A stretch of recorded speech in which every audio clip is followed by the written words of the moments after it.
గుజరాత్ టైటన్స్తో జరిగిన మ్యాచ్లో రాజస్థాన్ రాయల్స్ 3 వికెట్ల తేడాతో ఓటమి పాలైంది. ఈ ఓటమి అనంతరం సంజు శాంసన్ ఇలా చెప్పుకొచ్చాడు.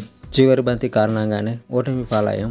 నిజాయితీగా చెప్పాలంటే ఇప్పుడు మాట్లాడడం నాకు చాలా కష్టంగా ఉంది. ఈ లీగ్లో కెప్టెన్లంతా కఠినంగా భావించే సందర్భం ఏదైనా ఉందా అంటే అది ఓటమి తర్వాత అందుకు గల కారణాలను గురించి చెప్పడమే. అది చాలా కష్టంగా ఉంటుంది. కొన్ని గంటల తర్వాత ఓటమికి గల కారణాలను చెప్పగలను. అయితే ఈ గెలుపు క్రెడిట్ మొత్తం గుజరాత్ టైటన్స్దే.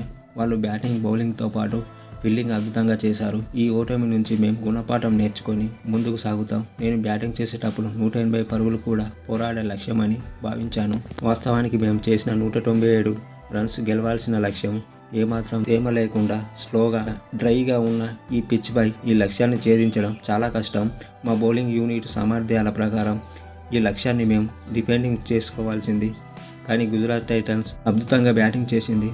మా ఇన్నింగ్స్ ఆరంభంలో ఈ వికెట్పై బ్యాటింగ్ చాలా కష్టంగా అనిపించింది. కానీ మేము అద్భుతంగా ఆడి 197 పరుగులు చేశాం. జైపూర్ వేదికగా 197 పరుగులను ఎప్పుడైనా కాపాడుకోవాల్సిన స్కోర్ అని సంజు శాంసన్ మ్యాచ్ అనంతరం చెప్పుకొచ్చాడు.